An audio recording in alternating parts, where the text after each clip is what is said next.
In today's episode, I am joined by Ron Cardwell from Restaurant Technologies Incorporated. You're listening to the show, and so you might think Restaurant Technologies Incorporated and Restaurant Technology guys, no real affiliation other than they've been a great supporter of the show for the last few years, and they've got a really amazing oil management system.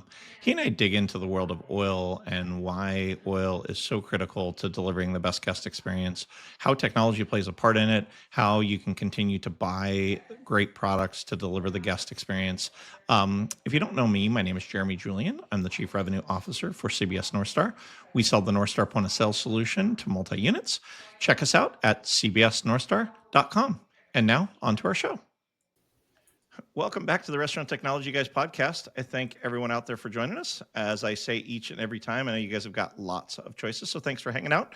Today we are joined, same company has been on, I think this is their third, maybe fourth show, but I've got somebody coming from a different angle. And longtime listeners will have heard RTI, or Restaurant Technologies Incorporated, as advertisers as well on the show, because I've got a good relationship with one of Ron's business partners on the inside, on the marketing side. But Ron, why don't you introduce yourself a little bit? Kind of what do you get to do at Restaurant Technologies? And we always tease every time I have a guest on, it's like, Restaurant Technology Guys has the Restaurant Technologies Incorporated people on, and people are like, who the hell is who? But tell people a little bit about who you are, and then we can talk about kind of the path that you guys have been going down most recently. Sure thing. Thank you very much. So my name's Ron Cardwell. I'm the Director of Commodity Strategy for Restaurant Technologies. What does that mean? That just means I look over everything oil related with the company. So we do two things with our company. We supply fresh cooking oil to restaurants, but we also take away that used cooking oil.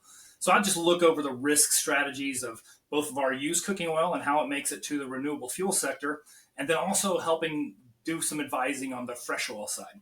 My history, I spent 22 years with one of the large agribusiness companies, all of that time in the oils sector. So it was all dealing with all the food companies we know, plus restaurants and all those things, as well as working in the biofuel space. So I try to help a little bit with our sales group and information for our sales group, rather, about oil quality, oil uses, things like that, just from my background of working in the food side as well. But I'm the resident oil nerd, I guess you can say. And I'm one of those weird people who really love talking about it. So it's always a pleasure for me to get to talk about that sort of thing with anybody who wants to listen to it. I think I need to get you business cards that say oil nerd instead of director of commodity strategy for oil. It'd be better. I'm not the most popular guy at the cocktail party, so these podcasts are what I live for, right? Just let me talk about some oil. I love it. Real quick, before we jump into the state of the oil industry, I know that you guys publish a study every year, and I'd love to just remind our listeners that might have missed kind of where you guys are at. You talk about recycling a lot of what you guys do. And one of the things that makes me proud to have you guys on the show as often as I do is not only are you guys trying to do what's best for, the end user to get the right product into restaurants so that they get good product, but you guys also try and take care of the environment. So I'd love to have you talk just a little bit before we jump into kind of the majority of our topics for today on how and why is that such an important premise for your guys' business? Yeah, well, thank you for letting me speak about that, because it's one of my favorite things about our company is we really close this circle of sustainability. We really do. So as many know, that we deliver that fresh oil to the restaurants, and we take away UCO or used cooking oil from the restaurants. And we do that as a service, but also to help provide value to the restaurants that we're servicing, right? So we take that used cooking oil and we sell it to the renewable diesel manufacturers. So they take all that used frying oil and they make diesel fuel out of it, right? And it feeds right into the diesel pool of all these service stations that you see up and down the highways, right? They're all blended with biodiesel or renewable diesel. So we make sure we get every drop of that used cooking oil to that renewable fuel manufacturer.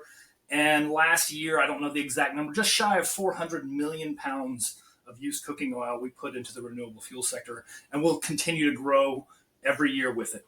What's great about us is we only take back used cooking oil that we supplied the original fresh oil for, right? So we have full traceability, so everybody has real confidence in the sustainability of what we're providing. No fake oil, no virgin oil making it into the stream or anything like that. So we're very proud of that, and it's something that we work really hard to make sure we can maintain. What does that mean for the restaurants? We get the best value for that UCO too, and we help pass that on to our customers. It's core to what we do. It's not just us keeping all the money, right? We share it with everyone across the board. So the more value we get for it, the more that goes back to those restaurants. Yeah, no, and part of what I said is I'm proud to partner with you guys because I just love that you guys have that Yes. sustainability effort. And really, yeah, at least from what I understand, the alternative is throwing it Yes. away or storing it behind there. I mean, there's so many bad alternatives for the Sure. world that not only are bad financially, but just bad overall. Is that That's fair? very fair to say. I mean, you have a lot of companies who try to collect that stuff from the nasty dumpsters in the back of the stores, and you don't know what gets in there. But worse than that is the whatever volume is in those open container dumpsters back there. Not all of it is actually going to be used because it kind of gets dirty and it gets things inside of it just has to be thrown away whether they're trying to recycle it or not. So 100% of what we take in will make it to that renewable fuels production. So it's sustainable and reliable for sure. Love that. So, Ron, talk to me a little bit about cooking Yeah, oil. As an amateur cook myself, I do have a couple of different kinds, but it's not sure. at the levels anywhere close to what restaurants Right. are. And I know that even in my own world, and I tell this story when people will listen to me, where we had a customer that was having a problem with wasn't a problem with their cooking oil. Their cooking oil was great, but the type of cooking oil was causing some issues in their kitchen. Mhm. And so they had to evaluate, is peanut oil or canola oil, whatever it was that they were cooking with, it was changing the molecular complexion of things that were going on. And so I don't realize it because I'm just a dumb consumer and I'm a home cook. And it's like, you've got a little bit of olive oil, you got a little bit of canola oil, you got a little bit of avocado oil, but there's so many different kinds out there. So from a pure restaurant perspective, talk to me a little bit about where is the gamut and how much of that are you guys selling? What does it all look like? Sure. Well, it's easy for you to have that confusion. I think most of us that cook at home, we just use a little bit of oil in our cooking, maybe some sauteing. Very few of us actually deep fry at home, right? So we don't do it. But deep frying is really harsh on your oil and it really breaks things down. So when you go to a commercial kitchen, I think we overlook how important that oil is to getting good quality food out because we don't really do it at home, right? So what you have in the US is you've got most of the oil used in restaurants is soybean oil. That's just Okay. it's a function of supply and price, right? It's predominantly by 2/3 the most popular oil. Next below that, you have canola oil, and then you'll have corn oil, and then there's all kinds of blends of other oil in there. Now, these are cottonseed oil or peanut oil, as you mentioned, or things like that. There's three factors in those oils that makes a restaurant decide what to do, and that's the flavor of the oil, it's the performance of the oil, and it's the price of the oil. And every Mhm. restaurant has a combination of those three factors to figure out what works best for them. So it's going to be very different for every restaurant what they get and what they do. But what isn't different is how they handle that oil and how it performs in their food and in their kitchen to become safe and just make good food. Yeah, no, and I think everybody kind of gets the taste, Mm-hmm. the flavor Sure. profile. But even in that, Ron, I'd love for you to talk a little bit because if I'm frying fish, I'm frying fish in an oil versus Mm-hmm. frying chicken versus frying French Yep. fries in that same oil, you're going to have Oh, different flavor profiles that are going to come through. And so absolutely. flavor is obviously, you put it at number one, and it is a critical piece. But I think even as people are considering LTOs and considering new products out to market, they need to identify how am I going to cook this Yeah. on a consistent basis to ensure that the product I already have in house is going to fulfill that Yeah, need. and it's the primary concern of the chef or whoever's making the menu in the restaurant is how is my food going to taste when it comes out. So some oils, your soybean oil and canola oil, for instance, the reason they're the most popular, I mentioned they're most in supply or their price competitiveness, but they provide a neutral flavor to food. Okay, so most of the time, unless the oil is bad, but in fresh oil, most of the time you're going to come out with food that tastes like the food. Like it tastes, Mhm. your fish is going to taste like the fish, or your fries are going to taste like the fries. And that's because the oil provides a neutral flavor. But there are oils that impart flavor to it, right? So peanut oil, the reason it's so popular with some restaurants and some consumers is because it adds a flavor to the food, right? And that's the same. Mhm. Same can be said for corn oil or a few other oils, beef tallow. Those things impart a flavor to the food. Is that good or bad?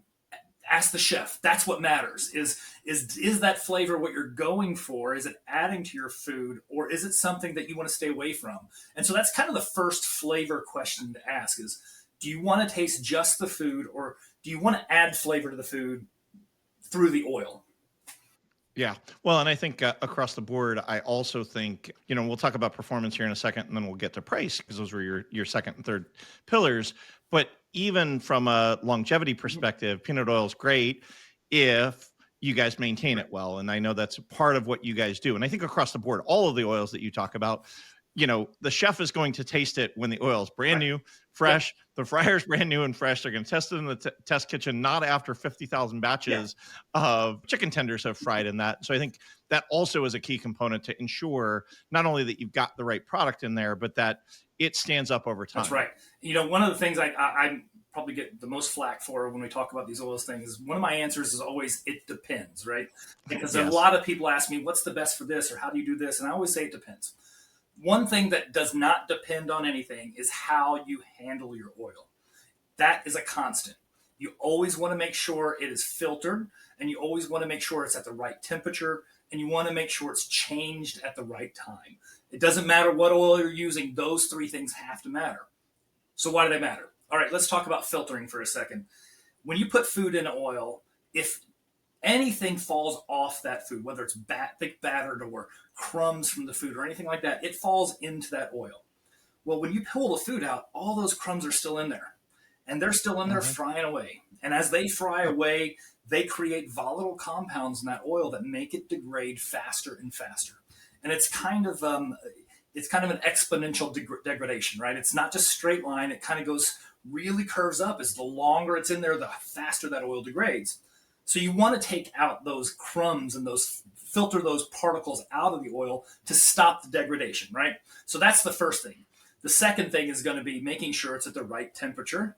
If your Mhm. oil is at 425 degrees, which is way hot, that heat allows oxygen to get into the oil, and oxygen is what breaks it down and gets bad flavors. So again, it's going to degrade faster and faster. Now there's obviously some space for the temperature, and that's going to be up to the chef and the food you're frying. But you want to make sure you have it at the right temperature all the time, and you turn it off when you're not using it, so you're not heating it unnecessarily, right? So those are things that will degrade the oil for sure. And lastly, if the oil starts getting off flavors, or you get smoke in it, or you have just bad tasting food, if you taste it and it tastes bad, it's too late. It's gone. It's gone Yeah. out. It's already gone out the kitchen door. So you need to watch it consistently to say, all right, is it time to change it? And don't second guess yourself. Change it right. But you want to change it as Mhm. often if you filter it properly and if you keep the right temperature on there. So those are the things that really break down an oil, no matter which one you use, right? Well, and the funny part is, I joke about being an amateur chef. Like a lot of people at COVID, I found the recipe for the Disney churros and Oh, decided to yeah. fry some churros at home. If anybody remembers those from 2020, I was like, dude, I got to try these churros at home. They were fantastic, but the oil was rancid Right. by the end of because I have four kids and everybody wanted them, and then they kept. I'm like, dude, I can't keep frying Mhm. these things because, to your point, stuff falls on the bottom of them, and Yeah. it ends up.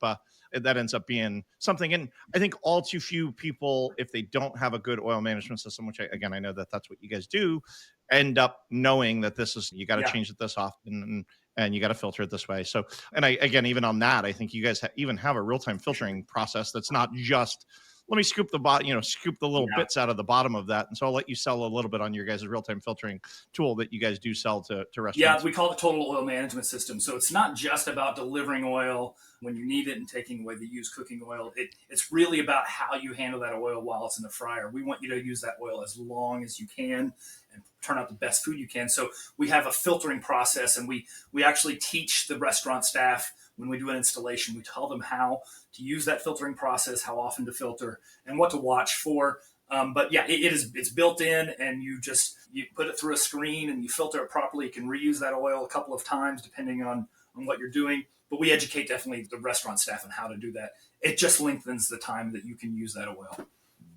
Which I think goes back to, talk to me a little bit about Sure. performance. You talked about that being Yep. kind of a second pillar when you're doing.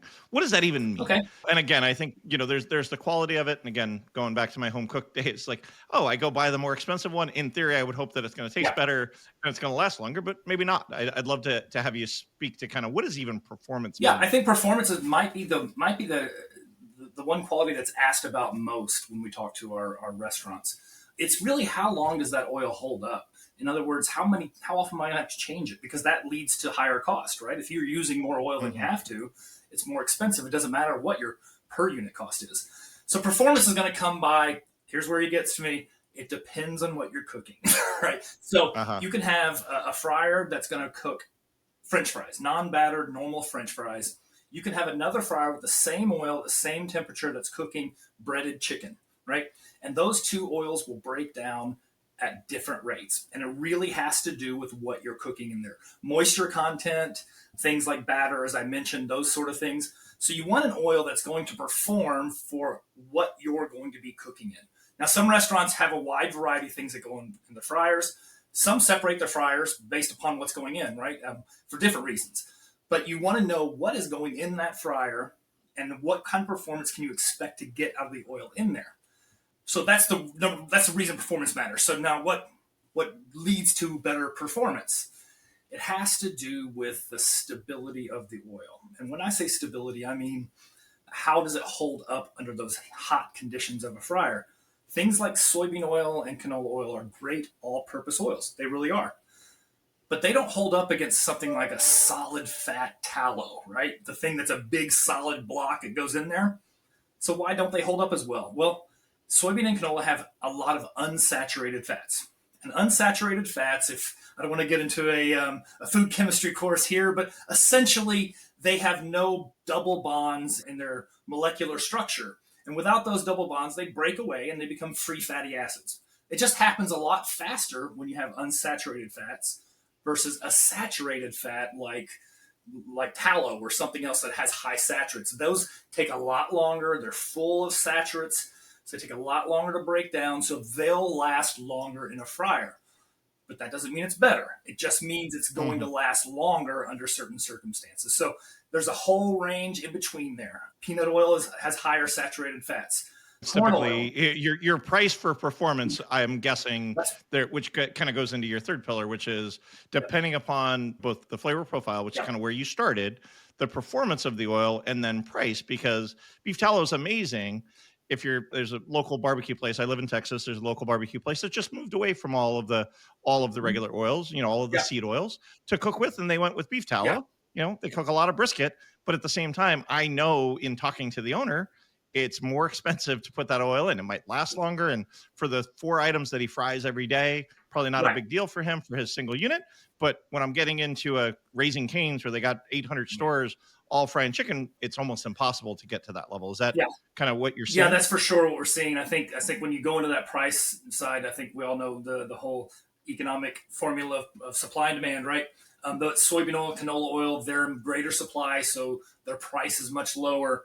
When you get to something like tallow, you said it right on. It is a beautiful oil to fry some things with. If you're going for it. A barbecue place doing small batch frying, great, because it fits into the mold. They're not using much more. So that higher price may not impact them much. But when you get high volume fryers, you have to really say, okay, do we like this flavor so much we're willing to incur the price or not? Yeah. Or the Michelin star restaurants that are doing duck fat fries. I was at a place in Atlanta recently, and I'm like, they got these freaking tater tots, but I got 4 tater tots fried in duck fat, and I paid $32 for 4 tater tots. I'm like, they're charging me. I like it. Don't get me wrong. The beautiful duck fat fries are awesome, but is it practical for your restaurant at all? And that's really the part we're taking forward. So that solid fat or that more saturated fat, it does come at a higher price, but that's not the only thing that's really contributing to that price, right? You have to look at where do these fats come from? Where do these oils come from? So tallow in particular is one hot topic right now. Everyone's really looking at, hey, use tallow instead of seed oils, right? And I won't get into the political debate about it because it's out there, but here's the reality. Tallow comes from cattle. It comes from cows, right? It's rendered beef fat, if you want to think of it that way.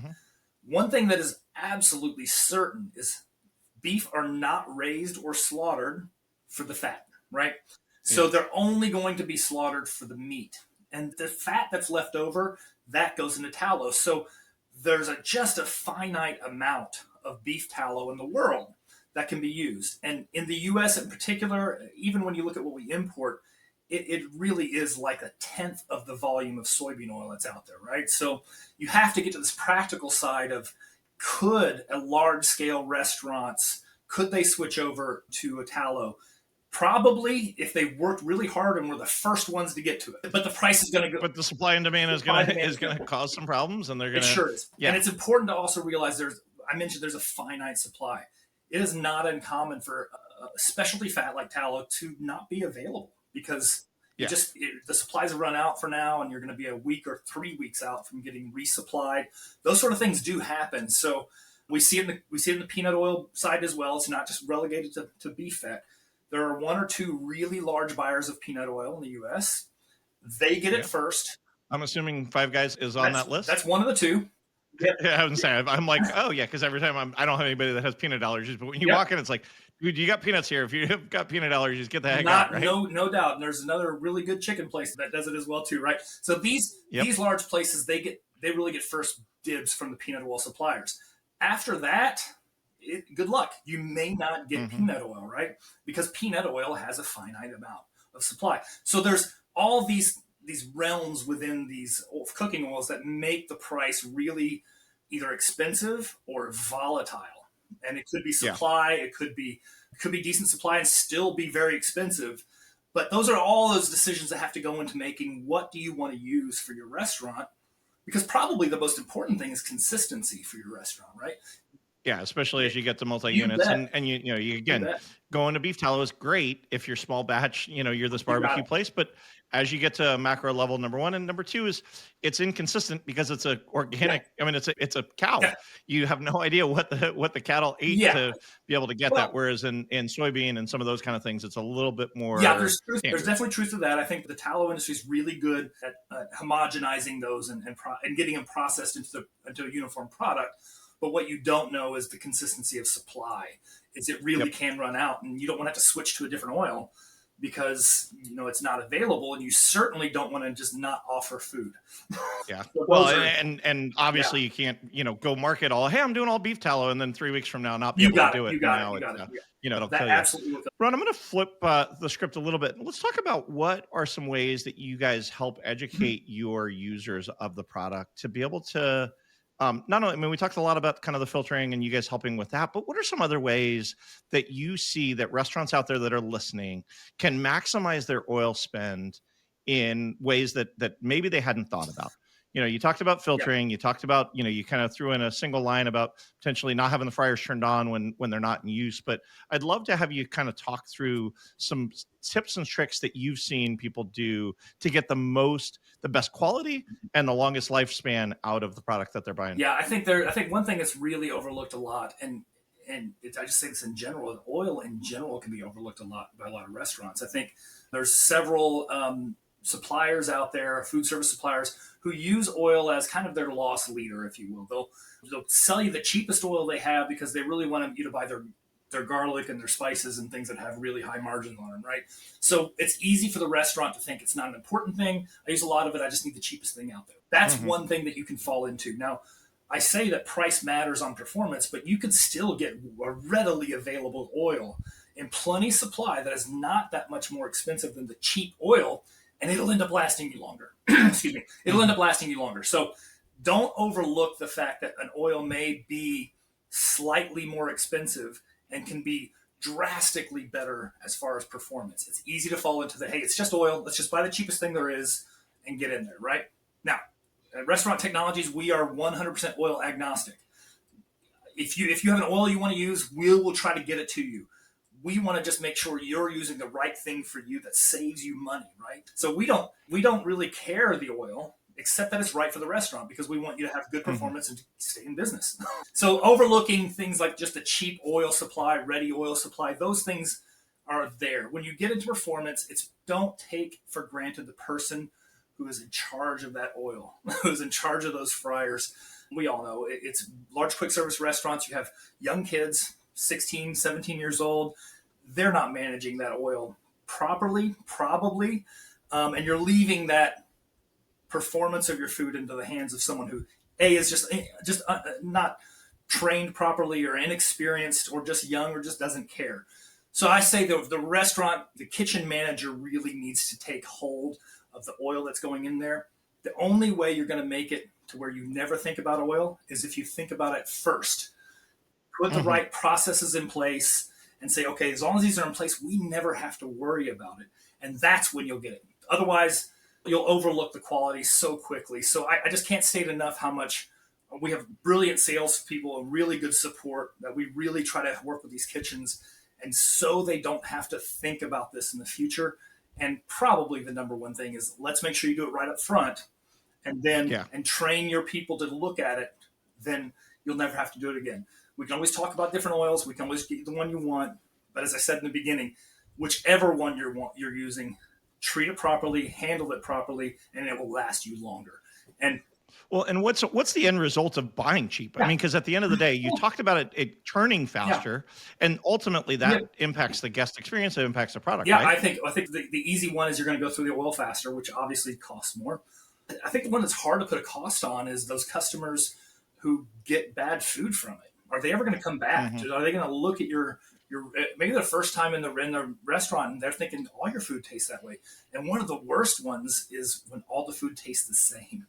And you mentioned you Yeah. mentioned the in the beginning cooking fries and fish and all the things. When that oil goes bad, it's like everything tastes the same. So it's hard to say what the cost of that is, but it is a cost. It's definitely I can promise you, I text Dave when I have this yeah. problem when I'm at a restaurant that I know you guys service. I'll text him and be like, "Dude, you got to get on these Yeah, guys because they have not changed their oil because it's yeah, rough. yeah, It's rough." And as a consumer, now that I'm familiar with what you guys do, I just yeah.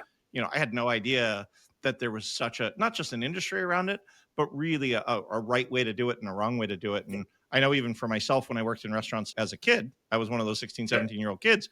Nobody told me about all of this. And we were still in the days back then. I got a little bit of gray hair, so it's been a while. They didn't have all of these that's right. automated filtering systems, so we had big blue buckets out back with the used oil that some truck would show up every couple of weeks and pick it That's up. right. So no, very familiar with kind of the changing of it, Yeah, but nobody ever told me this is what you're supposed to that's do. right.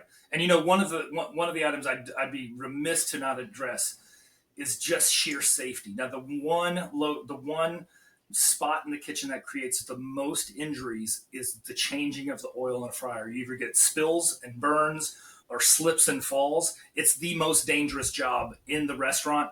And I will say that what we provide assurance that nobody has to touch it. You're not going to get anybody burning themselves. You're not going to get anybody slipping and falling.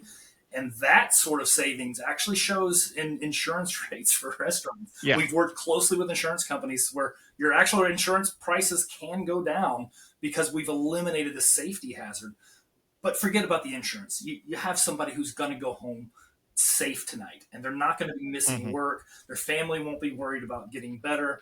That is one thing you, again, can't put a dollar value on, at least in the terms of someone's safety. And so that for sure is important to look at. If you don't use a restaurant technology system, great, fine, I understand. But give your people proper training on how to handle that oil.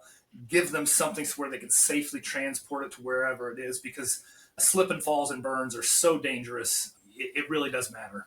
Yeah, no, Yeah. it's a huge deal, and I know when your legal counsel was on, her and I talked quite a bit Oh, about yeah. what that looks like, and it's It scary. is It's very scary scary. if you don't do it properly. Yep.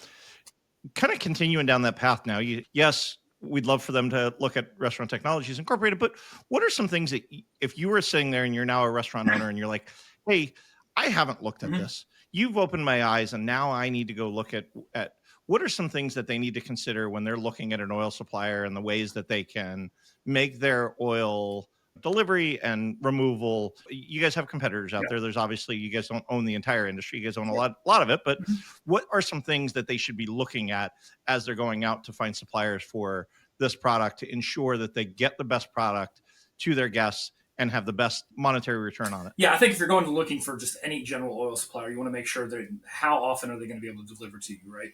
Because we've mentioned before, you don't want to run out.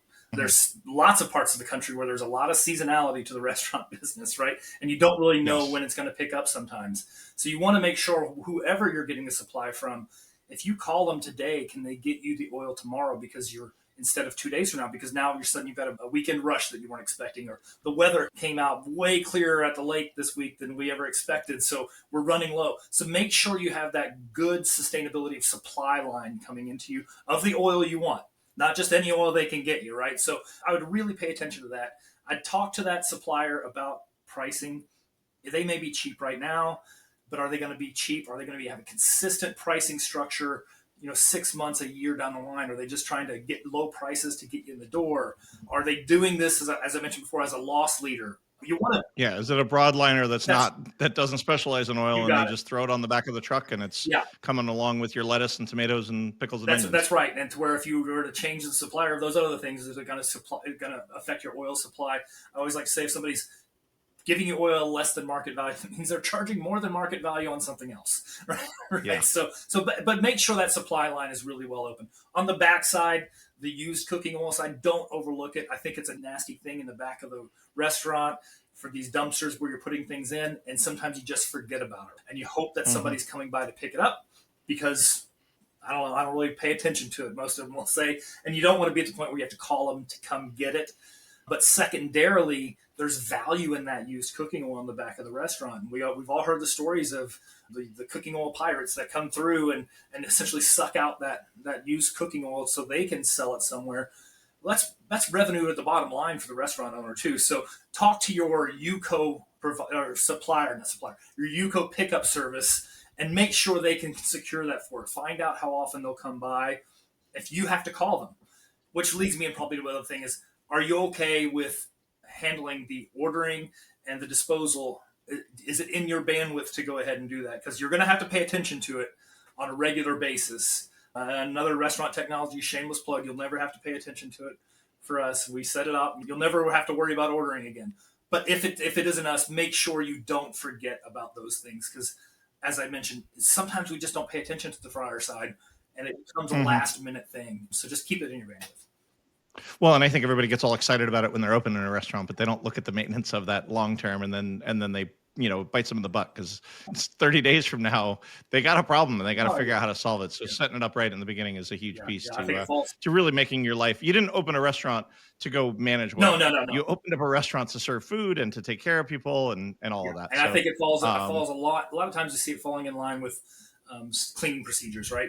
Sometimes cleaning yeah, procedures fall to the wayside. Well, part of cleaning procedures is cleaning out that fryer, and that fry. yeah. All those things we talked about in filtering. When you get that stuff in the fryer, you got to remember to do it. Don't do it just when it's time to clean the kitchen. So, Yeah. yeah, Well, yeah. and we've had a previous guest on, and again, I was teasing about calling one of your colleagues about somebody you get service oil for. But at the end of the day, we had a previous guest on that talked about guest feedback, and you'll get the guest feedback. And to your comment earlier, they may never come back. This may be their first time there. They may never come back, and so the fact that that's an opportunity out there is Yeah. huge. So, Ron, how do people get connected? How do people you've given us kind of a blueprint. This is what you should be looking for. Where do they go? How do they learn more? I know, again, longtime listeners are probably like, dude, I'm tired of hearing you talk about Restaurant Technologies Incorporated. But honestly, I really am passionate about making sure that restaurants are successful. And so knowing where these products are out Mhm. there, because again, nothing wrong with Cisco, nothing wrong with US Foods. They're going to sell Of you course. oil if you let them. They do a great job with some of the things that they do. It's not something they specialize in. This is all you guys do is managing kitchens and kitchen oil and such. So how do people learn more? How do people engage with your sales? I think the best way is to get on our website, rti-inc.com. You'll see all of our region. We have 41 depots around the country. So I promise you, anybody who's watching that, this is not out of reach of a depot that can service you, right? We're everywhere. And that website will connect you with our sales team. It'll get you to the right people. And from there, they'll connect you to whoever you need to talk to. I think it's important to realize that, I'll say it again, we can get you any oil that you need, right? I mean, what you're getting from the bigger US food services or Cisco's or places like that, we get oil from the same places, right? It's just not going to Mm-hmm. come to you in a jug in a box. It's going to come to you in a bulk Yep. form. So we can do all that. But just go to our website. You'll see where we're located, get a rundown. And as always, I like to make myself available to every customer who wants to call and talk oil because Yeah, because you're an I'm oil an nerd. oil nerd. It's going on your new business card coming out next quarter. So, well, Ron, I genuinely, I mean, and I say this every time, I get to learn new things. And for me, it's always awesome to sit here on this side of the mic and just kind of get to pick people's brains that this is what they do. I talk restaurant tech all day long and how you can automate the front of the house and the back of the house, but I love listening to people that are really solving restaurant challenges. So thank you for sharing your expertise. Thank you for continuing to invest in this space because I know a lot of restaurants and a lot of consumers at the end of the day benefit because of it. Well, thank you very much for having me on. It was a lot of fun. Awesome. And to our listeners, guys, like I said, I know you guys have got lots of choices. If you haven't already done so, please subscribe using your favorite player and make it a great day.